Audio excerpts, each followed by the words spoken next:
Texas A&M created a 2011 publication titled Using Fences to Exclude Feral Hogs from Wildlife Feeding Stations. The South Texas research states that exclusion fences are an effective way to keep feral hogs from eating corn while still allowing deer to enter the feeding area. While this statement is factually correct, the concept was formed prior to the invention of cellular corral trap technology. Using exclusion fences to deter feral pigs from a food source is merely the symptom of a larger problem. Feeder waste or crop depredation will continue repeating itself throughout the entire property until the actual problem is resolved.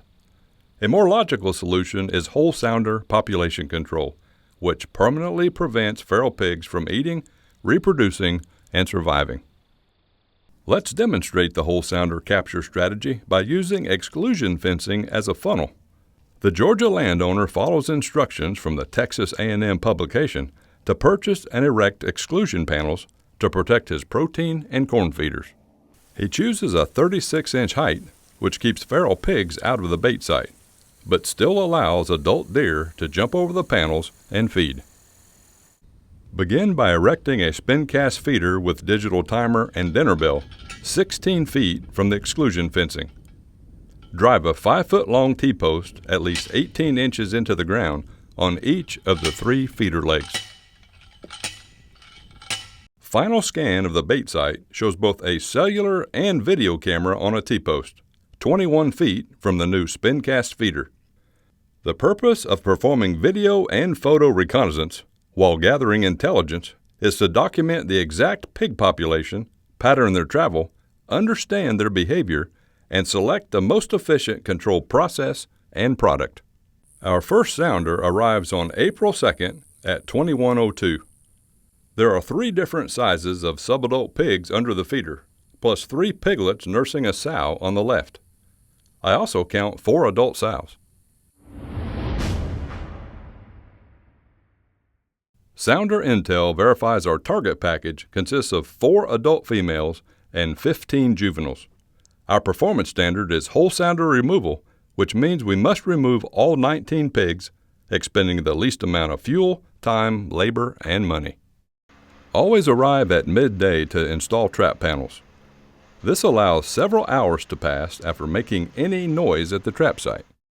I quickly install all trap panels and connecting rods, along with control box power cables to the electronic gate latches, while also removing gate safeties. Spread a full bucket throughout the entire spin cast zone of the feeder.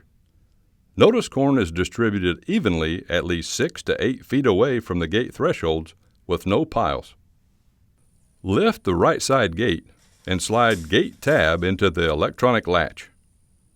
Sounder arrives after midnight and files through the left gate without any problems. Take the opportunity to perform a head count to ensure there are 18 pigs inside the trap while waiting on the last one to enter the right gate. I've counted this sounder 4 times to verify there are 19 pigs feeding. Now I simply press the close gate button on the JAGER Pro app.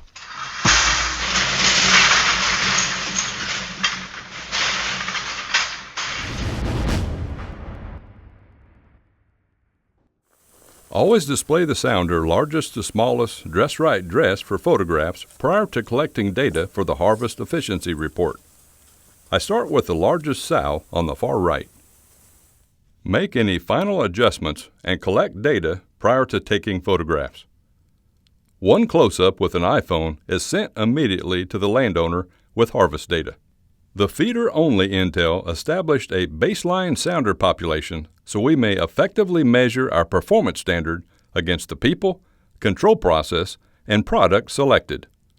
We removed all targeted pigs for 100% removal success with a go in all measured areas. To be clear, this whole sounder capture approach works with or without exclusion fencing. Only a small number of landowners attending a workshop or applying for NRCS cost share funds will be approved. There are only $7.5 million available nationally. Landowners should focus their efforts towards eliminating feral pig populations instead of wasting fuel, time, and money on cost share resources which only address symptoms of a larger problem.